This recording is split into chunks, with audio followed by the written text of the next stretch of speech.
songwriter. The photo is aging, droplets of sudden red. Producer.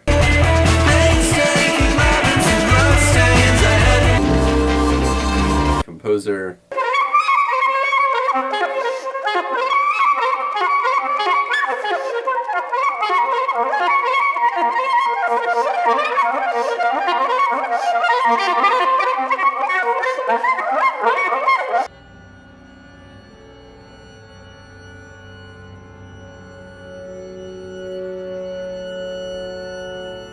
Band leader.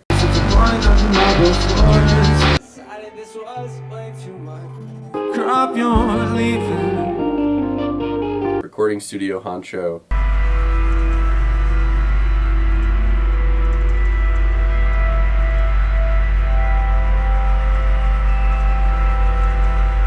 And the founder of Create Interesting Music, which is a mentorship program which helps creative guitarists develop into full-fledged artists.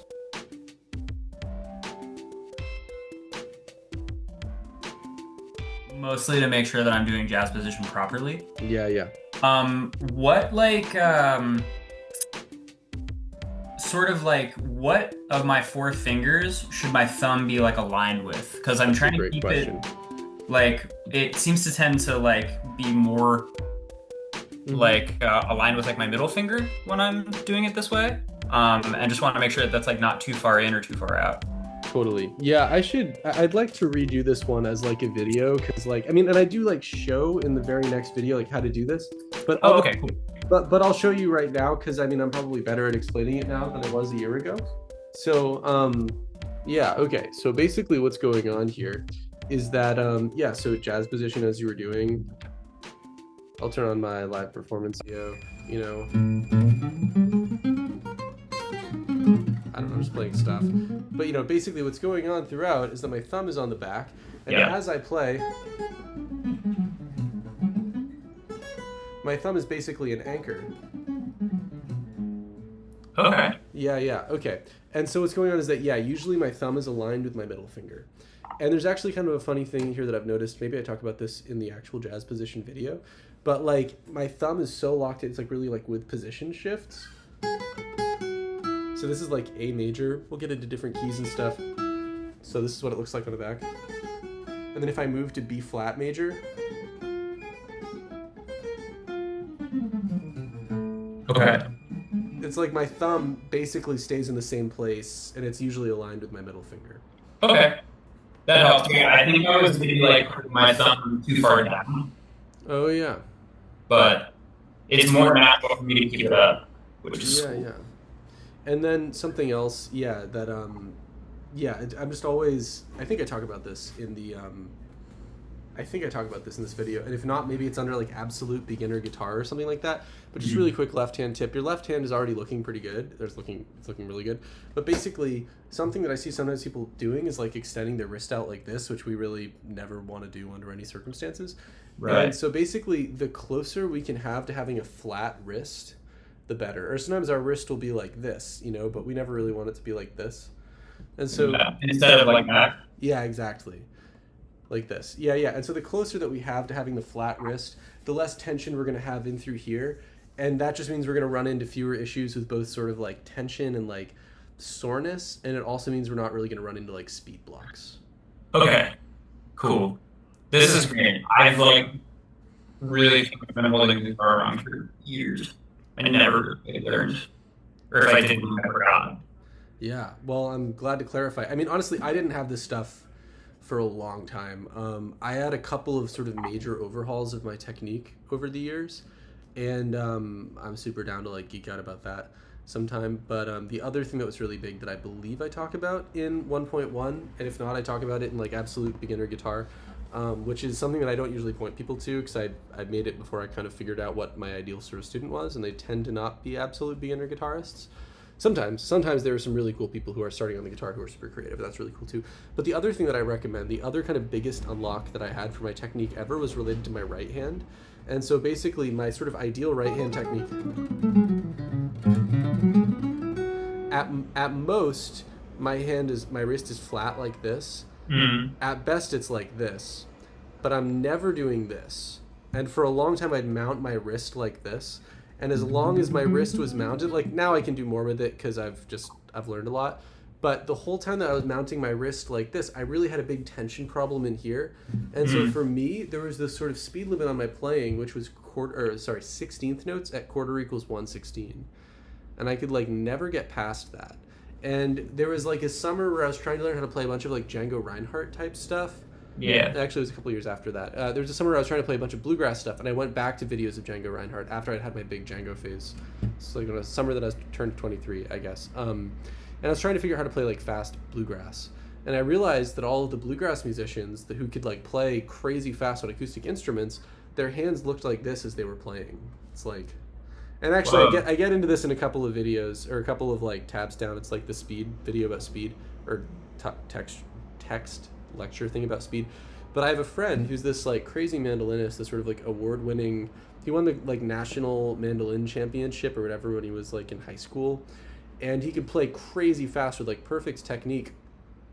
And his hand would be so relaxed. And when I was trying to learn to practice that way, I was dropping my pick like a lot because I was trying to keep my hand so relaxed that I was like dropping my pick. And so this mandolin player's name is Ethan Satiawan, really Okay. nice person also. And I was like, Ethan, like, how do you do this without dropping your pick? Like, I drop my pick all the time. And he's like, yeah, I drop my pick all the time too. Like that's, which is just really funny. So it's just about keeping the hand super relaxed and like just kind of settling into this motion. And when I really go fast, like my hand kind of does this. Um, but yeah, that's just some stuff I've noticed about right hand technique. Okay. Cool. Yeah. Yeah, I need to pay more attention to the right hand. I have a tendency to rest like sort of flat on the string, which feels like it's probably going to impact speed. I can move my wrist fast enough to play fast, Yeah. linearly on one string, but like, yeah, doing like arpeggio is Yeah, and difficult. if you're not having problems, then you're also not having problems, and so for now it might not be a big deal. The other thing that actually might be stylistically like a thing is that if you're playing with like the mute, I mean that's a big part of like some types of like music or whatever that type Yeah. of sound is so like the palm muting is part of it. But I think just being clear about when you're doing that and being aware of the ways in which that might impact other parts of playing, can be useful. But if it's not a problem, I wouldn't worry about it too much. These are just Yeah, kind it of doesn't big end up technique. accidentally muting things too much, but I do realize if I start on a higher string Mhm. and then need to go lower, I have to kind of like get my hand out of the way Oh instead yeah. of just floating above it. Oh So totally.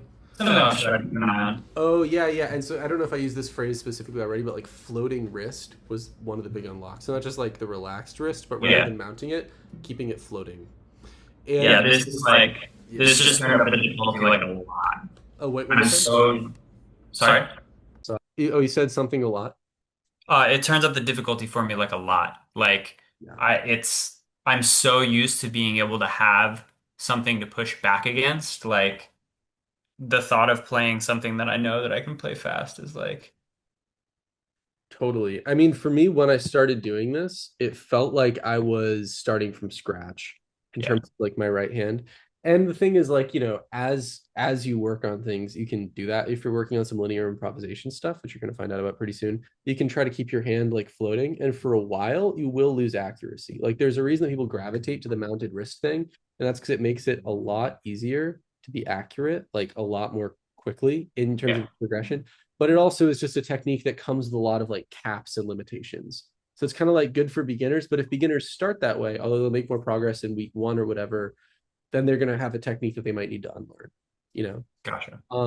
Which is fine. I mean, I started that way and I had to unlearn it. So it's not the end of the world, but it is like it's just a thing. Well, yeah, I mean, it's more like feels good to like finally know how to like do it right, at least for this.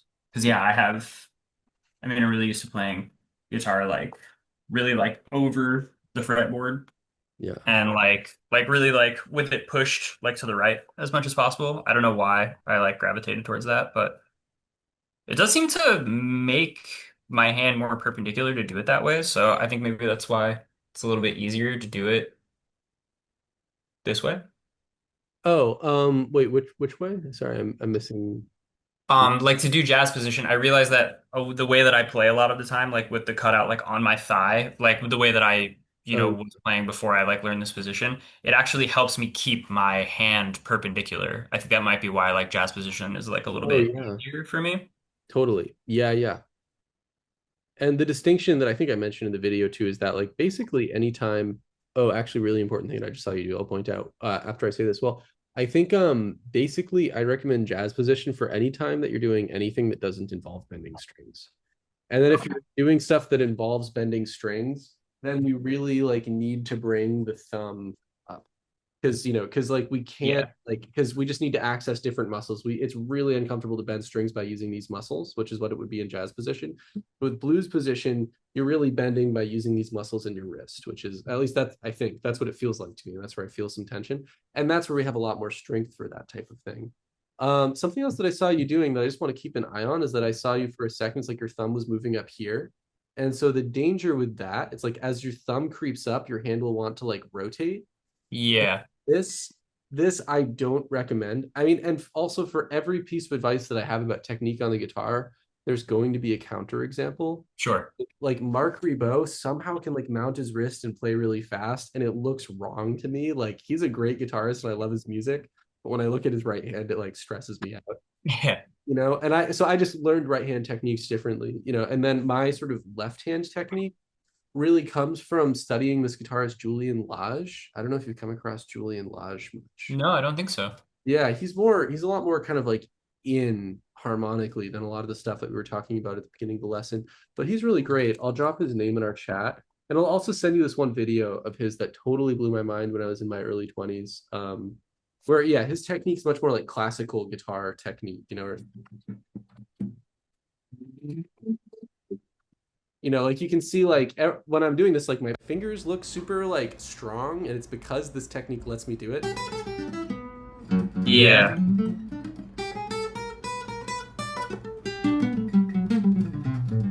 Also, this acoustic guitar has crazy high action, so my playing's a little bit funny right now, but and to just do that from the back,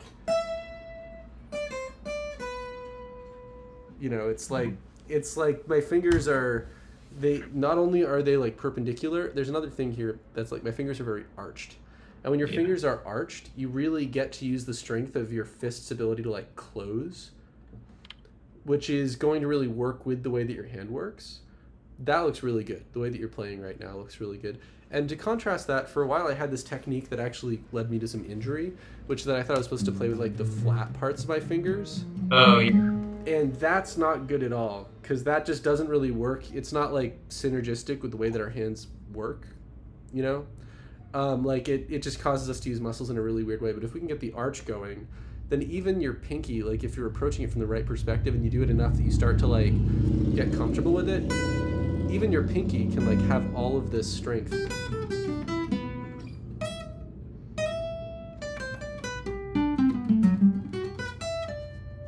And when I started learning to play guitar, like I didn't use my pinky at all for the first like 5 years that I played, Yeah.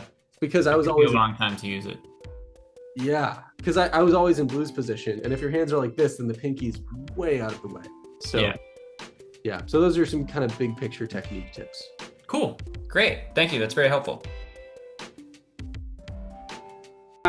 With something like guitar lessons, like I want to play that Robert Fripp solo, or like this is the sound I'm going for, versus with this class, it's more about finding your sound, which I think is extremely important if you're trying to create like meaningful music that connects with people, but also with yourself. Like none of us are blank slates. Everybody coming into this course identifies in some way or another as an artist or a musician who, again, hasn't necessarily unlocked what they want to unlock. I'm currently opening up a limited number of 45-minute strategy calls. On the calls, we're going to 1, get serious about your goals, 2, identify what's holding you back, and 3, make a roadmap together for how you can move forward and really achieve those goals. And after that, if it's a fit, we'll talk about working together. So if you're ready to grow as a guitarist, as an artist, and maybe even as a human being, there should be a little button below where you can click to book a time. So bring your story and we'll do the rest together. See you soon.